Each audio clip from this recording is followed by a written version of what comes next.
मुल्क भर में कोरोना वायरस के मामले बहुत तेजी से बढ़ रहे हैं। कोरोना वायरस से अब तक 30 लोगों की मौत हो चुकी है, जबकि मुतासिरीन की तादाद 1100 से तजावुज कर गई है। मुख्तलिफ रियासतों में नए केसेस की तस्दीक होने के बाद मुतासिरीन की तादाद में इजाफा दर्ज किया गया है।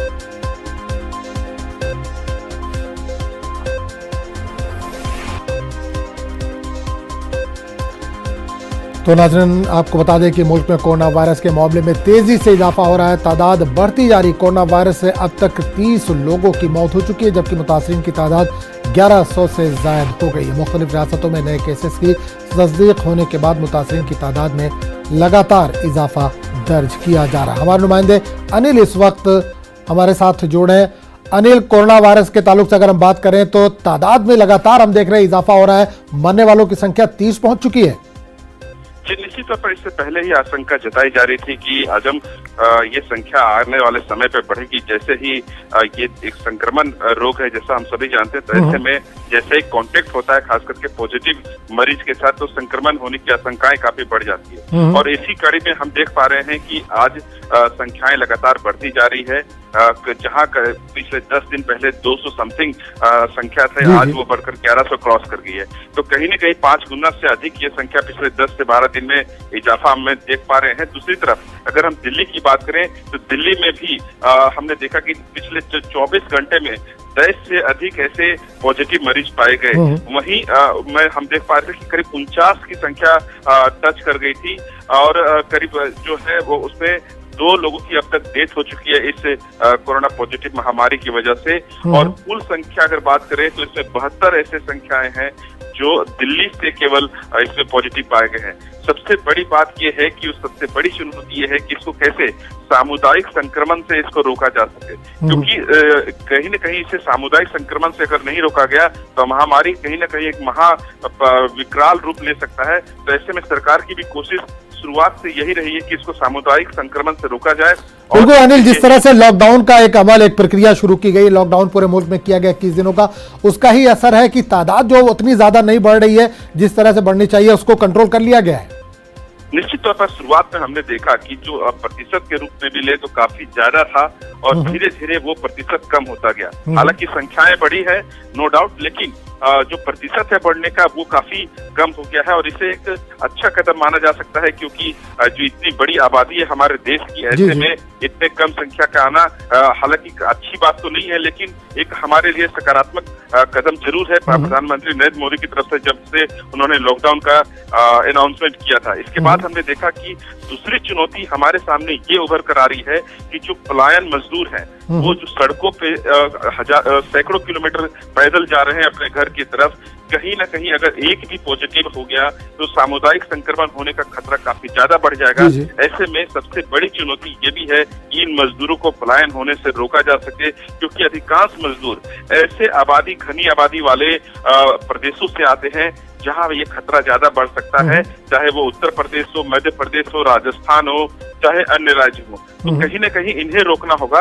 और आज भी सुप्रीम कोर्ट में एक याचिका दाखिल की गई है जिसे सुप्रीम कोर्ट वीडियो कॉन्फ्रेंसिंग के जरिए सुनवाई करेगा। और संभव है याचिका में यह कहा गया है कि इन तमाम पलायन मजदूरों को एक सुरक्षा दी जाए, उन्हें खाने पीने की व्यवस्था दी जाए, रहने की व्यवस्था दी जाए और शेल्टर होम बनाया जाए। इस तरह के दिशा निर्देश सुप्रीम कोर्ट की तरफ से सरकारों को और केंद्र सरकार को देने की बात। बिल्कुल अनिल, एक चीज आपसे ये जानना चाहेंगे कि लगातार हम देख रहे हैं जो कोरोना मुतासिरीन उनकी तादाद बढ़ती जा रही है, सरकार ने लॉकडाउन का एक कदम उठाया है, उसको सफलता भी उसमें मिल रही है। क्या कुछ और बड़े कदम सरकार की तरफ से आगे उठाए जा सकते हैं, क्योंकि लगातार मीटिंगों का भी दौर जारी है?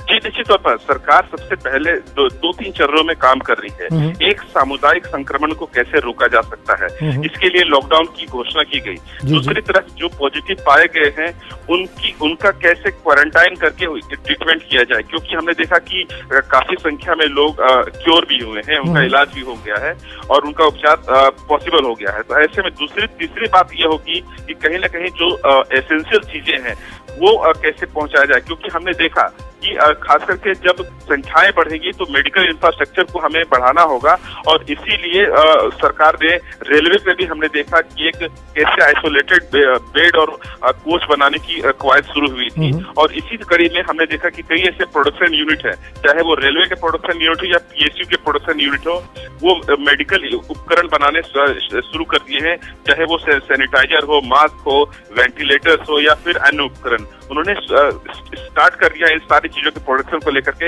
यानी तैयारी पूरी करनी होगी सबसे पहले, चाहे खतरा अपने घर के दरवाजे पर नोक ही क्यों ना कर रहा हो, लेकिन हमें अपने घर के अंदर पूरी तैयारी करनी होगी। चलिए, बहुत बहुत शुक्रिया अनिल इस तमाम जानकारी के लिए।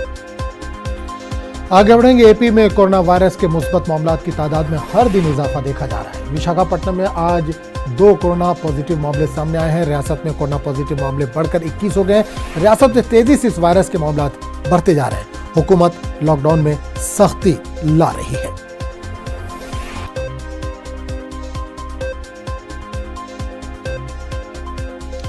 और इस पूरे मामले पर बात करने के लिए हम सीधे रुख करेंगे अपने नुमाइंदे इसहाक के पास। इसहाक, अगर हम आंध्र प्रदेश की बात करें तो लगातार यहां पर भी पॉजिटिव केसों की तादाद बढ़ रही। कोरोना वायरस के विशाखापट्टनम में 2 पॉजिटिव मामले सामने आए हैं। हाँ, आज हम देखा जाए तो लगातार जहां एक हफ्ता पहले 2 केसेस थे, वही 1 हफ्ते के बाद जो है ना लगातार 21 केसेस हो गए, जिसमें कि 2 केसेस जो पुराने हैं वो नेगेटिव पाए गए, मगर उन्हें अभी डिस्चार्ज नहीं किया गया है। आज फिर से उन लोगों को टेस्ट करने के बाद डिस्चार्ज करने के मामले पे फैसला लेंगे।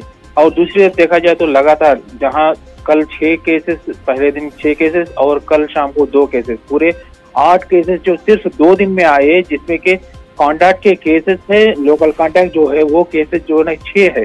तो आंध्र प्रदेश में जो मामला जो है ना बड़ा गंभीर हो गया है कि लोकल कॉन्टैक्ट जो विदेश से आए लोग हैं, उनसे जो कॉन्टैक्ट में रहते, जो रिश्तेदार हो, अगर जो घर के बाजू वाले हैं, वो उन लोगों के लोकल कॉन्टैक्ट के जो केसेस बढ़ते जा रहे हैं, पॉजिटिव केस, इस मामले पे हुकूमत आंध्र प्रदेश ने सख्ती से लॉकडाउन का अमल करने को डिसीजन लिया। आज जहाँ के 2 दिन पहले तक जो समय 6 बजे से 1 बजे तक दिया गया था, उसको कम कर दिया गया। अब शहरों में 6 बजे से 9 बजे तक कर दिया है, जहाँ रूरल एरियाज में जरा बढ़ा के 11 बजे तक दिया है। और विजयवाड़ा में, जहाँ के विजयवाड़ा, गुंटूर, विशाखापट्टनम में जहां पॉजिटिव केस पाए गए हैं, वहां पूरी तरह से लॉकडाउन पूरा क्लोज कर दिया गया है, जहां की सरहद से, जिसके किसी को बाहर ना आने की, जो 6 बजे से 9 बजे तक का टाइम दिया गया वो भी पूरा बंद कर दिया गया।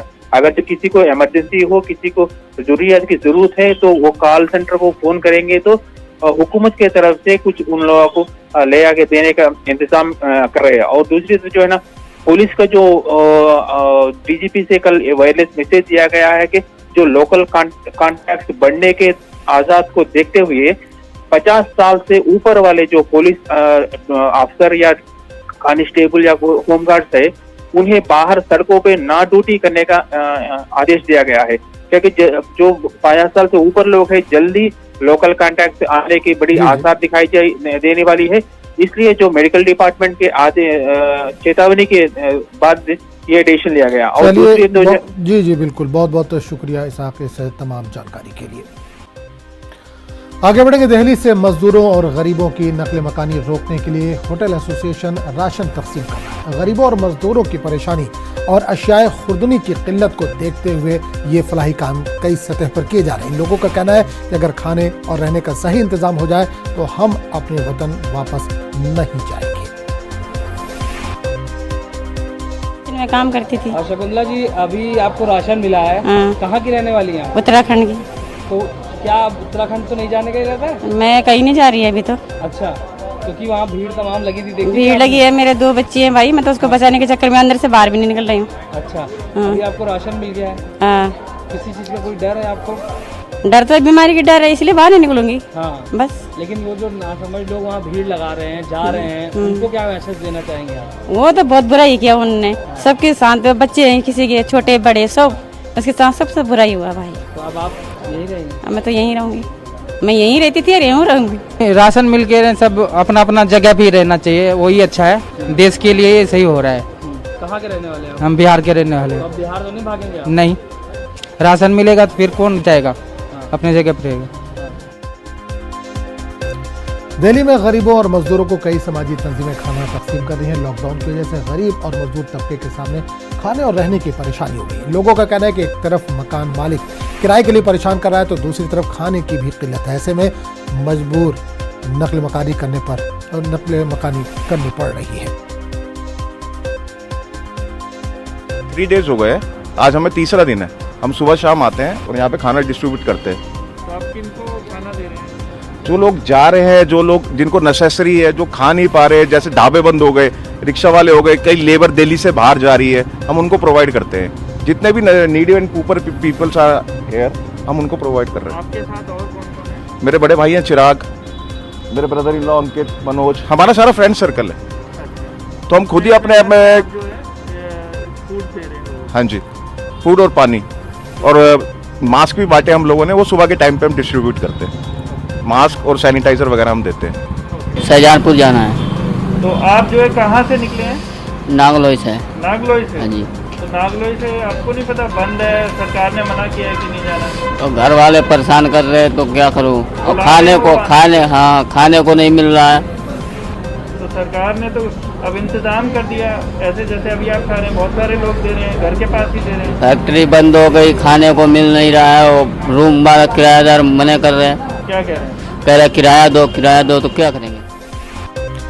बेंगलुरु के हबाल असेंबली हल्के में गरीबों और स्लम इलाकों के लोगों को उनके घरों तक इमदाद पहुंचाने का सिलसिला शुरू हो गया है। मुकामी रुकन असेंबली कीर्ति सुरेश ने कहा है कि रियासती और मरकजी हुकूमत की जानिब से अब तक किसी भी तरह की इमदाद नहीं मिली है। लॉकडाउन नाफिज होने के 1 हफ्ते मुकम्मल हो रहे हैं। समाज के गरीब तबके की परेशानी को देखते हुए फौरी तौर पर इमदाद फराहम करने का सिलसिला शुरू किया गया है। पहले मरहले में 100 टन अनाज तकसीम किया जा रहा है। एमएलए कीर्ति सुरेश, बेंगलुरु महानगर पालिका के अपोजिशन लीडर अब्दुल वाजिद और दीगर मिलकर ये खिदमत अंजाम दे रहे हैं। ऑल लीडर्स सभी हम मिलके यब्बाड़ा क्षेत्र में ये सैनिटाइजेशन हम सबको देने को कोशिश कर रहा है और मास्क देने को कोशिश कर रहा है। पूरा कॉन्स्टिट्यूंसी में वो टैंकरों में वो मशीन लेके सैनिटाइज कर रहा है। वो हो चुका है, 90% वो काम हो चुका है। और 100 टन्स शुगर, वीट और राइस, इसका 100 टन्स का 1 लाख केजी का हम इंतज़ाम किया है। वो सभी हम बांटने जा रहा है। ये मेरे काम के ये सभी हमारा वॉलंटियर्स, हमारा कॉन्स्टिट्यूंसी में 200 आदमी हमको मेरे को साथ दे के ये सबको बांट रहा है। कोई ज़रूरत रहे तो उसका घर को ही हम ये सभी रेशन हम वो डिलीवरी कर रहा है। नहीं, अभी तक कोई सरकार से हमको 1 रुपया ही नहीं मिला, नहीं कोई गवर्नमेंट से हमको नहीं मिला। ये हमारा खुद का पैसा है। हम सभी लीडर का साथ लेके हम अभी कोई पूर्व लोग है ना, उस लोगों को हम सभी बांट रहा है। देखिए, अभी पूरे वर्ल्ड में जो कोरोना वायरस फैल रहा है, जिस तेज़ी से फैल रहा है, उसकी हिफाजती के लिए पूरा लॉकडाउन किया गया है, आप सब जानते हैं। इस लॉकडाउन में बहुत से गरीब लोगों को आज खाने का प्रॉब्लम है, रेशन का प्रॉब्लम है और सैनिटाइजिंग करने की बहुत आवश्यकता है। इसके लिए हमारे एमएलए साहब सबसे पहले पूरे बेंगलोर में, मैं समझता हूँ ये पहला एमएलए है जो खुद सैनिटाइज करवाया पूरा एरिया में और मास्क का बांटने फरमाया, सैनिटाइजर्स बांटने फरमाया। आज 1 लाख किलो यानी कि चावल, शक्कर, दाल करीब 10,000 गरीबों को 8 वार्ड में देने का एक प्रोग्राम शुरू किया है। जो गरीब हैं, जो बेवायां हैं, जो कुली करने वाले लोग हैं, उनको सहूलत हो ताकि वो घर से बाहर ना निकले और ये बीमारी को पूरी तरह से खासकर कर्नाटक में और बेंगलोर में और ख़ासकर हेब्बाड़ में किसी की तरह का कुछ नुकसान ना हो, इसकी चिंता करते हुए हमारे एमएलए ने पूरे हमारे साथ, हमारे लीडरों के साथ, हमारे ब्लॉक प्रेसिडेंट्स के साथ ये काम शुरू किया है। मैं उनको धन्यवाद देना चाहता हूँ और पूरे लोगों से आजीज़ाना गुजारिश करता हूँ, प्लीज़ आप अपने घरों में रहिए। अगर किसी की कुछ तकलीफ़ हो हमें राबता करें ताकि हम आपके सर्विस में हाजिर हो जाएं। रियासतों से मजदूरों के नकले मकानी के मामले में सुप्रीम कोर्ट में आज समाअत है। अर्जी में मजदूरों और उनके अहले खाना के लिए खाना, पानी और क़याम के इंतजाम की मांग की गई है। दिल्ली छोड़कर जाने वालों से सीएम केजरीवाल ने अपील की है जहां है वहीं रहें। दिल्ली में खाने की कोई कमी नहीं है। रोजाना 4 लाख से ज्यादा लोगों को खाना दिया जा रहा है। वादा है कि कोरोना वायरस की वजह से मुल्क भर में बंदिशें हैं। इसका सीधा असर रोजाना के मजदूरों और गरीब आवाम पर देखने को मिल रहा है, जिसकी वजह से हजारों की तादाद में मजदूर अपने घरों की जानिब नकल मकानी करने पर मजबूर है। इस पूरे मामले पर बात करने के लिए हम सीधे रुख करेंगे दिल्ली का, जहां हमारे नुमाइंदे सुशील पांडे जुड़ रहे हैं। सुशील, मजदूरों का पलायन लगातार जारी है और आज सुप्रीम कोर्ट में इसी को लेकर सुनवाई है। सुनवाई कब तक शुरू हो सकती है और क्या कोई कड़ा कदम उठा सकता है सुप्रीम कोर्ट?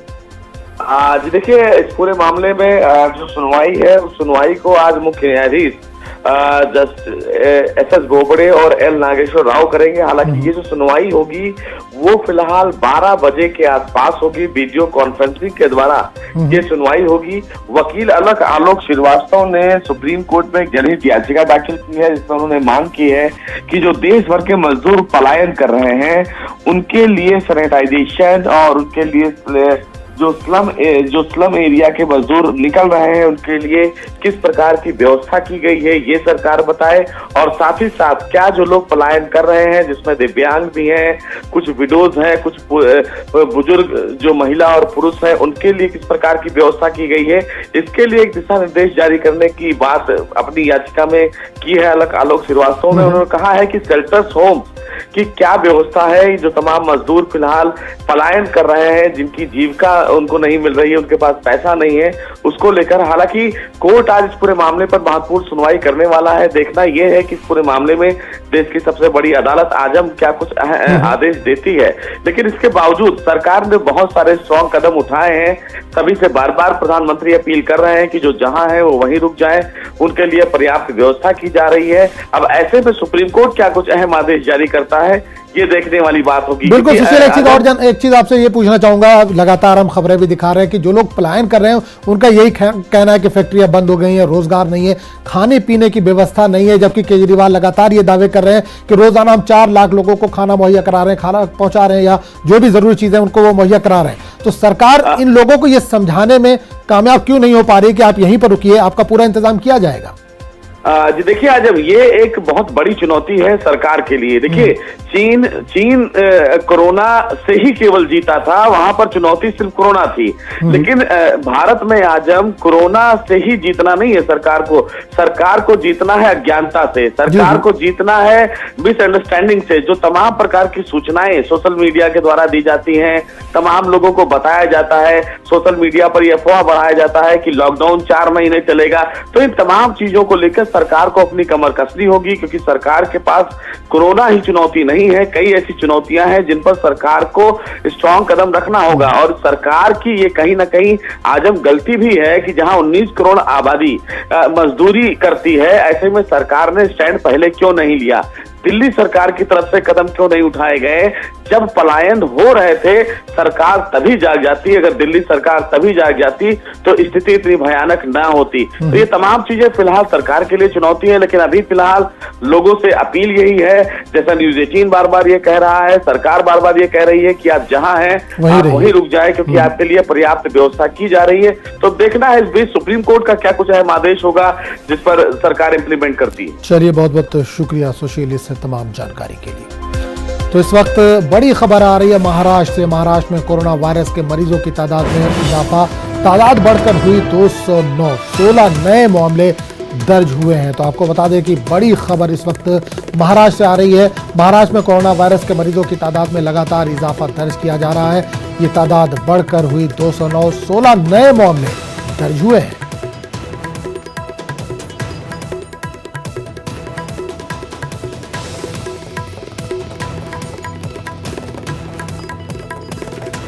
और इस पूरे मामले पर बात करने के लिए सीधे रुख करेंगे मुंबई का, जहां हमारे नुमाइंदे अमित इस वक्त फोन लाइन के जरिए जुड़ रहे हैं। अमित, महाराष्ट्र में कोरोना वायरस के मरीजों की तादाद में लगातार इजाफा हो रहा है, बढ़ती जा रही है तादाद, 209 मामले हो गए अब तक। देखिए, मैं आपको एक और अपडेट दे दूं कि अब मामला बढ़ के जो है 215 हो चुका है। कल 203 था, 12 जो है नए केसेस सामने आए, और जो 12 नए केसेस था उनमें से पुणे में 5, मुंबई में 3, नागपुर में 2, कोल्हापुर में 1 और नासिक में जो है 1 पॉजिटिव केस सामने आया है। नासिक में पहला केस जो है वो रिपोर्ट हुआ है अभी पॉजिटिव कोरोना का। तो लगातार बढ़ के आंकड़े जो है 215 हो चुके हैं। 8 लोगों की मृत्यु हो चुकी है और 35 लोग जो है ठीक होकर डिस्चार्ज होकर अपने घर जा चुके हैं। तो ये अभी की अपडेट है। और वहीं अगर सरकार की बात करें तो सरकार ने जो है कई सारे एहतियातन कदम उठाए हैं। उनका साफ तौर पे कहना है कि महात्मा ज्योतिराव फुले योजना के तहत यानी 1 अप्रैल से जो है सारे कोरोना मरीजों का मुफ्त में इलाज किया जाएगा। यानी पैसे का जो आर्थिक संकट है वो उन मरीजों पे नहीं आएगा। दूसरा जो एक अहम फैसला लिया गया है कि जो एसेंशियल सेवाओं के लिए जो गाड़ियां हैं जो सामान लेके आ रही है उनका टोल टैक्स जो है वो बिल्कुल नहीं लिया जाएगा। बिना टोल टैक्स के ही उन्हें शहर में जो है छोड़ा जाएगा। तीसरी सबसे बड़ी बात यह है जो उद्धव ठाकरे ने कल कही कि लोगों को जो है अगले 15 दिन जो है काफी बचाव रखना है, क्योंकि बिल्कुल एहतियात की जरूरत है। 21 दिन का लॉकडाउन है, उसमें एहतियात अगर बरतेंगे तो जाहिर सी बात है कंट्रोल किया जा सकेगा। बहुत बहुत शुक्रिया अमित इस तमाम जानकारी के लिए। आगे बढ़ेंगे। डॉक्टर कफील मथुरा जेल में बंद है। सुप्रीम कोर्ट ने डॉक्टर कफील की रिहाई के लिए हुक्मनामा जारी किया था, लेकिन सुप्रीम कोर्ट के हुक्मनामे के बावजूद अभी तक डॉक्टर कफील की रिहाई नहीं हो सकी है।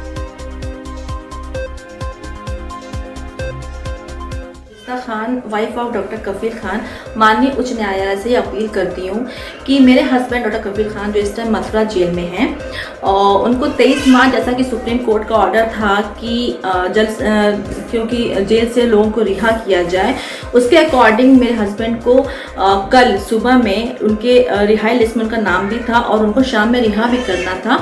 लेकिन आज उनको लखनऊ के किसी अधिकारी ने फ़ोन करके उनकी रिहाई को रोक दिया है। जैसा कि मेरे हस्बैंड ने आज मुझे फ़ोन किया और 3:16 पर वहाँ के जेल के पीसीओ से फ़ोन किया था और बताया था कि उनके रिहाई लिस्ट में उनका नाम भी था और उनकी रिहाई लिस्ट में नाम भी था और उनको शाम में रिहा भी करना था। लेकिन लखनऊ के किसी अधिकारी ने फ़ोन करके उनको मना कर दिया है, उनको रिहा करने के लिए मना कर दिया है। इसलिए हम माननीय उच्च न्यायालय से अपील करते हैं, उनसे निवेदन करते हैं कि मेरे भी हस्बैंड को मथुरा जेल से जल्द रिहा किया जाए और हमें इंसाफ दिया जाए। धन्यवाद। इस बुलेटिन में फिलहाल इतने। अगले बुलेटिन में आपसे फिर मुलाकात होगी।